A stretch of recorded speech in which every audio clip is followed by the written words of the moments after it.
નમસ્કાર મિત્રો, મારી યુટ્યુબ ચેનલમાં ફરી એકવાર આપનું હૃદયપૂર્વક સ્વાગત છે।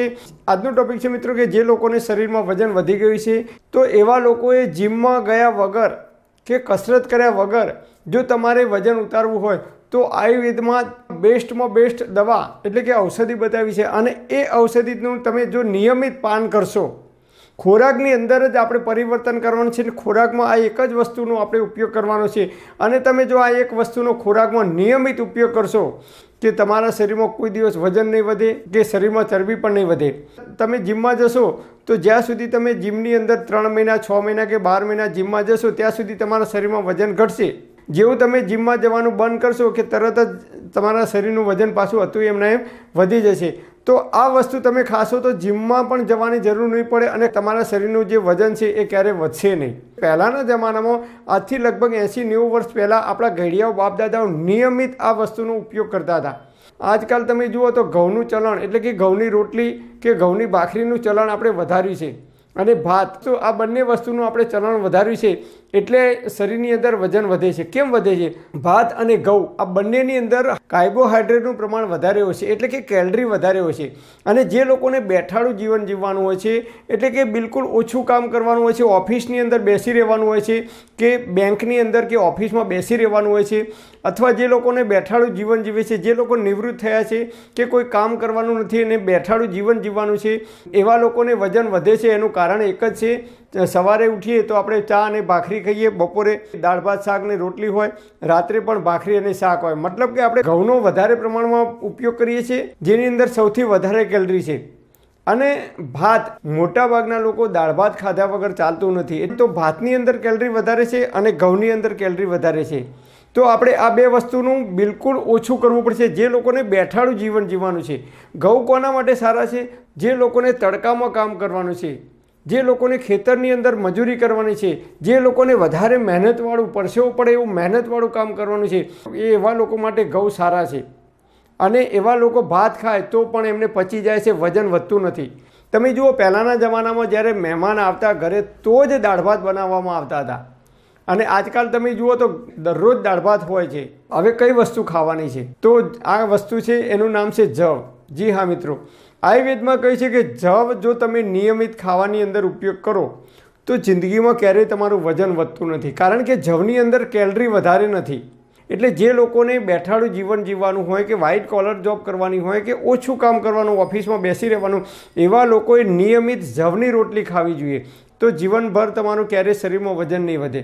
જે લોકોને શરીરનો વિકાસ થતો હોય એટલે કે નાના બાળકોને ઘઉંની રોટલી ખવડાવો તો એ સારી છે અને જે લોકો મહેનત મજૂરી કરે છે, તડકામાં કામ કરે છે કે ખૂબ મહેનતવાળું કામ કરે છે એમના માટે ઘઉંની રોટલી બેસ્ટ છે। આયુર્વેદમાં પાતળા થવાની દુનિયાની બેસ્ટ દવા બતાવી છે અને એ દવાનું નામ છે જવ। જી હા મિત્રો, આજકાલ તમે જુઓ તો જવ છે ને એ મેડિકલ સ્ટોરમાં વેચાવા લાગ્યા છે। જવનું પાણી બનાવી અને બોટલોમાં ભરી અને 200-200 300-300 રૂપિયામાં જવનું પાણી વેચાય છે। તો આપણે કેવી રીતે ઉપયોગ કરવાનો? તો જો તમે જવની રોટલી બનાવીને ખાવાનો ઉપયોગ કરશો તો પણ અતિ ઉત્તમ છે। જે લોકોને શરીરમાં વજન વધ્યું છે, શરીરમાં ચરબીનું પ્રમાણ વધ્યું છે, જે લોકોને કોલેસ્ટ્રોલનો પ્રોબ્લેમ છે, જે લોકોને નળીઓ બ્લોક થઈ છે કે ડાયાબિટીસનો પ્રોબ્લેમ છે કે હાઈ બીપીનો પ્રોબ્લેમ છે, એવા તમામ પ્રકારના લોકો જો જવનું નિયમિત સેવન કરે તો એ અદ્ભુત પરિણામ મળે છે। શરીરમાં ક્યારેય કોલેસ્ટ્રોલ પણ જમા થવા દેતો નથી।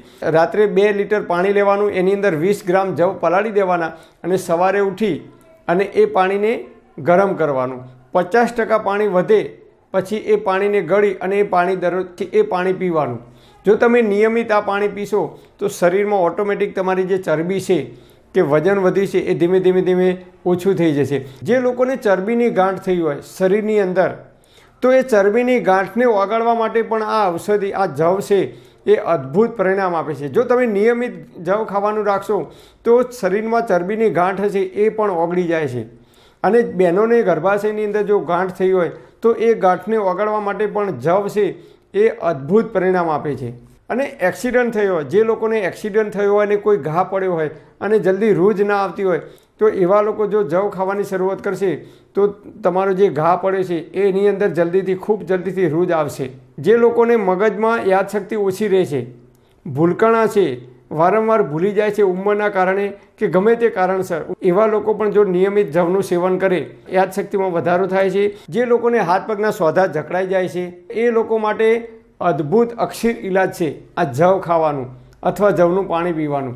અને જે લોકોને ખૂન શરીરમાંથી નીકળે છે, બહેનોને માસિક ધર્મ દરમિયાન જો વધારે ખૂન નીકળતું હોય, એટલે કે લોહી નીકળતું હોય, કે નસકોરી ફૂટે છે ઉનાળાની અંદર એમાંથી નીકળતું હોય, કે મસા ભગંદર કે પાઇલ્સ થાય અને એની અંદરથી જો તમારું બ્લડિંગ થતું હોય, તો એવા લોકો જો જવ ખાય તો એમને અદ્ભુત પરિણામ આપે છે.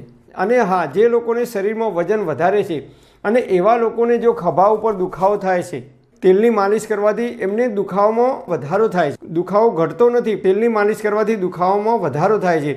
તો આમ જનરલી જોઈએ તો વાયુના કારણે જો દુખાવો થાય તો પાતળા માણસો હોય તો તેલની માલિશ કરે તો એમને તરત જ રાહત થઈ જાય છે. તો એવા લોકો જવનું પાણી અથવા જવની રોટલી જો ખાવાનું રાખે તો એમને અદ્ભુત પરિણામ મળે છે. જે લોકોને શરીરમાં ચામડીના રોગ થાય છે, ખંજવાળ આવે છે, ખરજવું થાય છે, કે ઝીણી ઝીણી ફૂલીઓ થાય છે, કે સોરાસિસ થાય છે, કે આખા શરીર ઉપર ઝીણી ઝીણી ફૂલીઓ થાય છે, એના માટે અદ્ભુત દવા બતાવી છે કે જવનું પાણી પીવું અથવા જવ નિયમિત જો તમે ખાવાનું રાખશો તો શરીરની અંદર પિત્ત તમારું છે એ કંટ્રોલમાં રહે છે. આયુર્વેદના ઋષિઓએ આયુર્વેદમાં જવ વિશે અદ્ભુત વર્ણન કર્યું છે. પહેલાંના જમાનામાં લોકો જવ ખાતા હતા અને આજકાલ આપણે જવ ભૂલી અને ઘઉં તરફ વધારે વળ્યા છીએ. તો આપણે જો જવનું નિયમિત સેવન કરીશું ઘઉંની જગ્યાએ તો અનેક પ્રકારની બીમારીઓથી આપણે બચી શકીએ છીએ. પરમપિતા પરમાત્મા આપ સર્વેને તંદુરસ્ત અને નિરોગી રાખે એવી હૃદયપૂર્વક મારી પ્રાર્થના. Thanks for watching my video. Thank you.